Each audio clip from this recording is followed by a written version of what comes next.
Since naman na hindi tayo magkakilala at nag-comment ka ng ganyan, isa lang ibig sabihin yan, may bayag ka naman talaga. May bayag ka naman talaga. May bayag ka naman talaga.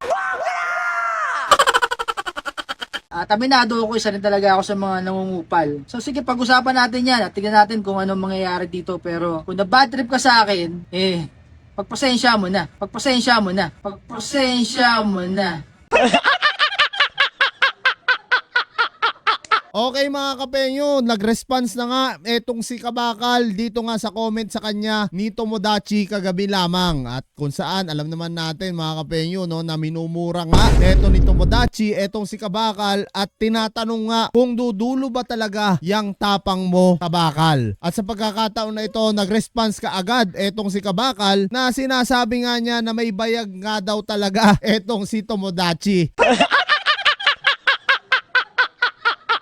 Aray ko po.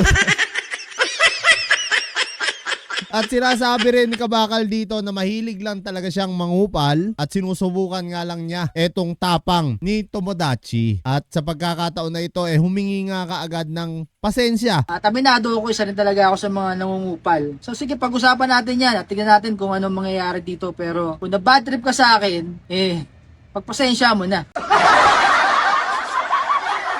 At pag-usapan na lang nga daw nila, eto nga naging issue dito o yung naging sagot nga ni Kabakal sa kanya na pumapatol nga lang daw sa maliliit etong si Tomodachi. At sabi ko naman sa inyo mga kapengyo, no, kahit sino talagang mababanas. Doon nga sa naging komento neto nga ni Kabakal at sinabi nga kasi ni Kabakal doon no, na yung mga pinapatulan lang daw ni Tomodachi yung kayang-kaya lang niya at maliliit na tao. Bakit hindi nga raw siya maghamon dito sa mga malalaking tao? Siguro parang gaya niya. At talagang kita nyo naman kung paano siya minura neto ni Tomodachi na talaga namang tagos sa sentido. At talagang kita nyo sobrang lupit no ng pagkakabanggit dito ni Tomodachi. Kaya naman talagang kung makikita nyo yung naging response dito ni Kabakal, parang sinasabi niya na ngayon sa kanyang komento, nagbibiro lang siya. Nag-comment si Tomodachi sa ating mga video. Mukhang may palag naman pala talaga. Itong si Tomodachi, akala ko kasi puro salita lang. Pero maangas naman pala talaga itong si Tomodachi. At pagdating dyan, magkakasundo tayo. That is what you call Hokage moves. Doon sa mga nasabi niya kay Tomodachi.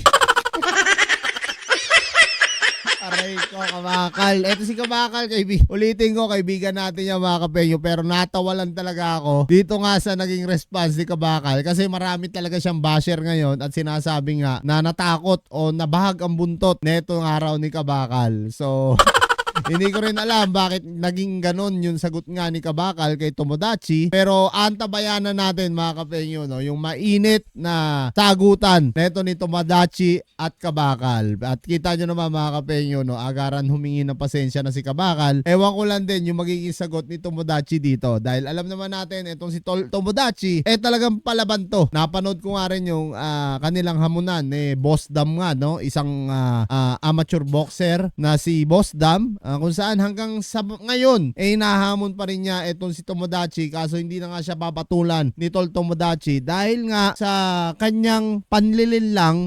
Pupunta nga raw siya dito sa sports complex kung saan sa Caloocan, pero kagabi pala na vlog ni Boss Dam yun. Kumbaga nung pinuntahan siya ni Tomodachi hindi naman talaga sila nagkita. So yung mga kapenyo, ano mga masasabi nyo dito sa naging komento ni Kabakal? Wala. Hindi ko talaga maiwasan matawa po. Aray mo.